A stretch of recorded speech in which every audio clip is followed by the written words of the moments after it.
उत्तर प्रदेश उपचुनाव के नतीजों पर सियासत बेहद गर्म है। समाजवादी पार्टी के अध्यक्ष अखिलेश यादव ने भारतीय जनता पार्टी पर धांधली से चुनाव जीतने का आरोप लगा दिया है। अखिलेश ने कहा है कि कुंदरकी में फर्जी वोट डाले गए, लोगों को वोट नहीं डालने दिया गया। वहीं जवाब में उत्तर प्रदेश के डिप्टी सीएम केशव प्रसाद मौर्य ने अखिलेश के आरोपों को हार के बाद की स्क्रिप्ट बताया है। उन्होंने कहा है कि जहां भी हार होती है, विपक्ष ईवीएम पर सवाल उठा देता है।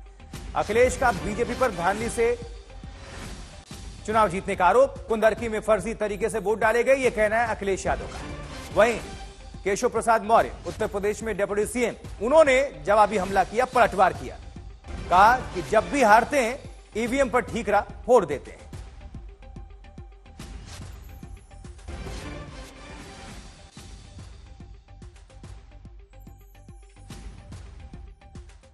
ये नए जमाने की इलेक्ट्रॉनिक बूथ कैप्चरिंग है। ये नए जमाने की इलेक्ट्रॉनिक बूथ कैप्चरिंग का मामला है, जो कोर्ट की निगरानी में होने वाली मतगणना में कैमरे के सामने हेराफेरी कर सकते हैं।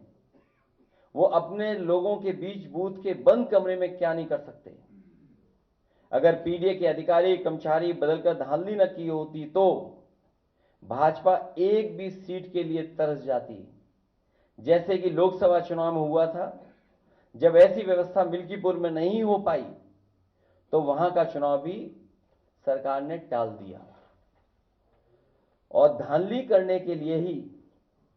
और इस बात की भनक जब पड़ गई सरकार को कि जो लोग छुट्टी पे आए हैं वो लोग भी भारतीय जनता पार्टी के खिलाफ मतदान कर करके जाएंगे, तो इन्होंने चुनाव की तारीखें बदल दी थी। जब ये इस प्रकार के बयान देते हैं तो ये चुनाव परिणाम आने के बाद की स्क्रिप्ट तैयार करते हैं। अगर ये चुनाव जीत जाए तो भाजपा की हवा खराब है, चुनाव हार जाए तो पुलिस प्रशासन का दुरुपयोग हुआ है, ईवीएम खराब है, चुनाव आयोग गलत है। अगर झारखंड में इंडी गठबंधन की सरकार बन जाए, ईवीएम सही है। महाराष्ट्र में एनडीए गठबंधन जो हमारा महायुति है उसकी सरकार बन जाए तो खराब है। यूपी में सपा हार जाए तो सब गलत है, भाजपा जीत जाए। तो ये जो इनकी सोच है, इस सोच को जनता ने करारा जवाब दिया। तो उत्तर प्रदेश में परिणाम के बाद सबसे ज्यादा चर्चा कुंदरकी विधानसभा सीट की है, जहां मुस्लिम बाहुल इलाके में बीजेपी ने बंपर वोटों से जीत हासिल की, 31 साल का रिकॉर्ड तोड़ दिया। और सबसे बड़ी बात, इस सीट पर हिंदू मतदाता करीब 1.25 लाख हैं, जबकि बीजेपी प्रत्याशी को 1,70,000 वोट मिले हैं। अब सवाल यह कि आखिर कुंदरकी में मुस्लिम प्रत्याशियों का झुकाव बीजेपी की तरफ कैसे हुआ।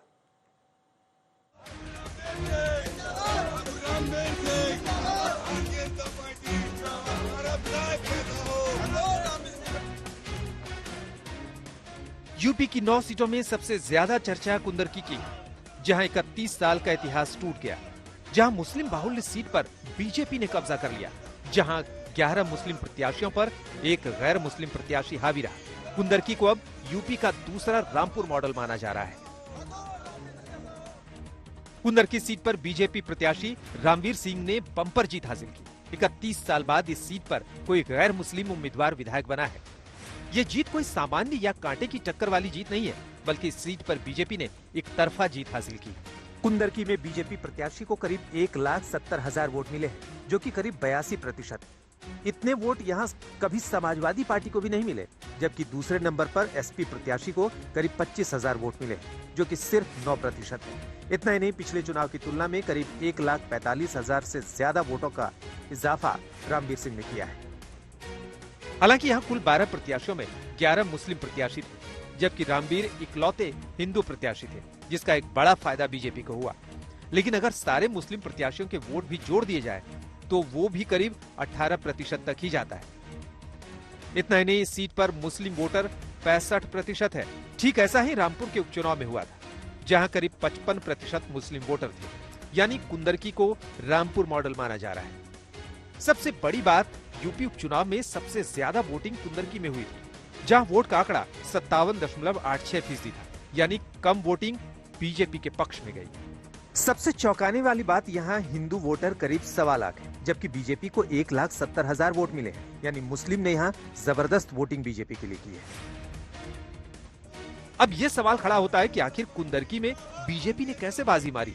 आखिर क्या मुस्लिम वोटरों ने एक तरफा बीजेपी को वोट दिया, ये जीत अपने आप में एक इतिहास बन गया, लेकिन सबसे बड़ा सवाल ये है कि यहाँ 65% के करीब मुसलमान हो, जहाँ 58% वोटिंग हुई हो, वहाँ आखिर बीजेपी ने जीत कैसे दर्ज की? समाजवादी पार्टी कुंदरकी में बीजेपी की जीत को ईवीएम की लूट बता रही है। कुंदरकी को लेके एक्सपेक्टेशंस का जिस तरह की हमने पूरी गतिविधियां देखी चुनाव वाले दिन, तो मैं समझ सकती हूं कि और जहां देश में नहीं विदेश में भी अब बात हो रही है कि पूरे देश में किस तरह की डेमोक्रेसी एग्जिस्ट कर रही है, जहां पे लोगों को वोट डालने ही नहीं दिया जा रहा है और जिस तरह से लोगों के मन में भय बिठाया जा रहा है। देखिए, वो पूरे देश जानता है, चुनाव के दिन के वीडियोस सारे वायरल हुए सोशल मीडिया पे, और जिस तरीके से कुंदरकी में, मीरापुर में पुलिस ने चुनाव लड़ा भाजपा की तरफ से, वो सबने देखा है।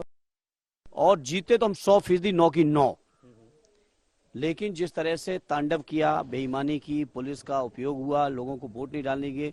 कुंदरकी में कम से कम 50,000 वोट ऐसा जो वोटरों को डालने ही नहीं दिया गया। तो मीरापुर के विजुअल्स पूरे देश ने देखे, तो इस तरह के तांडव के बाद भी हम लोग बड़े वोटों से जीते। आपको बता दें कि यूपी की जिन 3 सीटों को लेकर सबसे ज्यादा विवाद था, उसमें कुंदरकी की भी एक सीट है, जहां समाजवादी पार्टी के उम्मीदवार मोहम्मद रिजवान की अधिकारियों के साथ जमकर बहस हुई थी।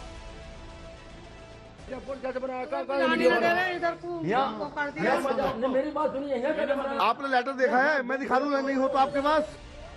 समाजवादी पार्टी प्रत्याशी ने प्रशासन पर आरोप लगाया कि उन्होंने वोटरों को वोट डालने से रोका।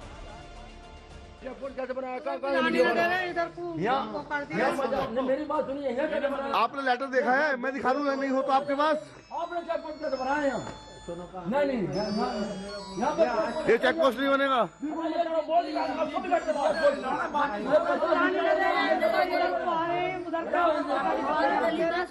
अभी होगी बात। उधर की बंदिश लगा दी। चेक पोस्ट क्या तुके हैं? कुंदरकी उपचुनाव में विवाद के बाद एक्शन भी लिया गया था। जिला प्रशासन और पुलिस के जांच करने के बाद एक सब इंस्पेक्टर, 2 कांस्टेबल को चुनाव ड्यूटी से हटाया गया था। वहीं अखिलेश यादव भी मतदान के बाद लगातार प्रशासन की भूमिका पर सवाल खड़े कर रहे थे।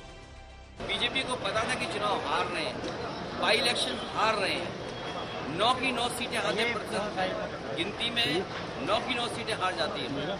इसीलिए पूरी सरकार वोट लूटने में लगी हुई थी। एक डीएम, एसएसपी, कमिश्नर इसलिए लाए गए हैं दूसरे प्रदेश से कि उत्तर प्रदेश में लूट करके वापस चले जाएं। बहरहाल आरोप प्रत्यारोप के इस खेल में बीजेपी ने कुंदरकी में इतिहास रचा है, जिससे इनकार नहीं किया जा सकता। आज तक ब्यूरो। वैसे कुंदरकी की जीत में कई फैक्टर्स भी नजर आए। जहां एक और बीजेपी प्रत्याशी का चुनावी अंदाज पार्टी की लाइन से अलग था, तो वहीं सत्ता विरोधी लहर का भी असर देखने को मिला। अब आपको जानकर हैरानी होगी कि कुंदरकी में भारतीय जनता पार्टी प्रत्याशी मुस्लिम टोपी में नजर आए, तो वहीं योगी आदित्यनाथ ने भी कुंदरकी की रैली में कहीं भी बटोगे तो कटोगे के नारे का जिक्र नहीं किया। यानी बाकी 8 सीटों पर अलग सियासत थी, जबकि कुंदरकी के लिए भारतीय जनता पार्टी का अलग एजेंडा था। आइए कुंदरकी की सीट पर बीजेपी के फैक्टर पर नजर डाल लेते हैं। कहते हैं इस बार कोई हिंदू और मुसलमान का ध्रुवीकरण कुंदरकी में नहीं था, बल्कि मुसलमानों के भीतर तुर्क और शेख बिरादरी के ध्रुवीकरण ने बीजेपी के लिए जीत का ये फॉर्मूला बना दिया। लगातार 3 बार से चुनाव हार रहे रामवीर सिंह को मालूम था कि बगैर मुसलमान के वोट के वो ये सीट नहीं जीत सकते, इसलिए मुसलमान में पिछले 2 दशकों से की गई उनकी मेहनत इस बार रंग लाई। बेशक पूरे प्रदेश में बटेंगे तो कटेंगे का नारा चल रहा हो, लेकिन कुंदरकी में रामवीर सिंह लगातार नमाजी टोपी और अरबी गमछा पहनकर मुसलमान के बीच बने रहे। इस टोपी ने कमाल भी किया, जिसका असर दिखा, खासकर शेख बिरादरी रामवीर सिंह के पीछे खड़ी नजर आई। यही कुंदरकी का मैदान था जहां डिप्टी सीएम ब्रजेश पाठक ने भी मुस्लिम को लेकर समाजवादी पार्टी को घेरा था और उनसे समाजवादी पार्टी को वोट न देने की अपील की थी। भाई काली मिर्च आ गई तो उसे चबा लिया, दालचीनी आ गई उसे चूस के रख दिया। काली मिर्च, दालचीनी, बड़ी इलायची, सबका जो स्वाद तो आपने लिया, लेकिन तेज पत्ते को चाट के प्लेट के बाहर रख दिया। आपका हाल यही है बड़े मियां, मैं कहने के लिए आया। देखिए, बिरयानी आपके बगैर नहीं बनी, सरकार आपके बगैर नहीं बनी। वोट आपने दिया, वोट की ताकत आपकी है। सबसे बड़ी बात, जिस बटोगे तो कटोगे के नारे को योगी आदित्यनाथ का ट्रम्प कार्ड माना जा रहा है, वो नारा योगी आदित्यनाथ ने कुंदरकी में नहीं दिया, जबकि बाकी 8 सीटों पर यह नारा योगी आदित्यनाथ बोलते नजर आए। हाजी रिजवान की हार में उनके खिलाफ एंटी इनकम्बेंसी का बड़ा रोल रहा है। 3 बार से विधायक रहने के बावजूद जनता की उम्मीद पर हाजी रिजवान खड़े नहीं उतर पाए। यही नहीं, चुनाव के दिन बीच में ही उन्होंने चुनाव रद्द कराने की मांग कर डाली, जिसका असर ये हुआ कि मुस्लिम वोटरों ने अपना रुख पलट दिया। जिस तरह पूरा प्रशासन का तांडव किया गया है, बर्बरता की गई है, जिस तरह से बूथों पर बाहर के लोगों से वोट डलवाने का काम किया है, मैं यही मांग करता हूं कि मैं चुनाव आयोग से कि इस चुनाव को रद्द कराकर निष्पक्ष चुनाव कराने के लिए अर्धसैनिक बलों के देखरेख में चुनाव कराया जाए। पुलिस का बिल्कुल विश्वास उठ गया है, जनता का भी और हम लोगों का भी। तुर्कों के सबसे बड़े नेता रहे डॉक्टर शफीकुर रहमान बर्क की कर्मभूमि कुंदरकी को एसपी अपनी सबसे मजबूत सीट मानकर चल रही थी। जियाउर रहमान बर्क की अनदेखी और उनको लेकर दिए गए अखिलेश यादव के बयान ने भी माहौल बदला।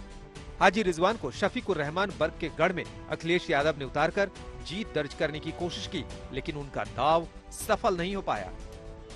शफीकुर रहमान बर्क के निधन के बाद बर्क परिवार से यहाँ टिकट देने की उम्मीद थी, ऐसे में इसे लेकर भी नाराजगी थी। आज तक ब्यूरो।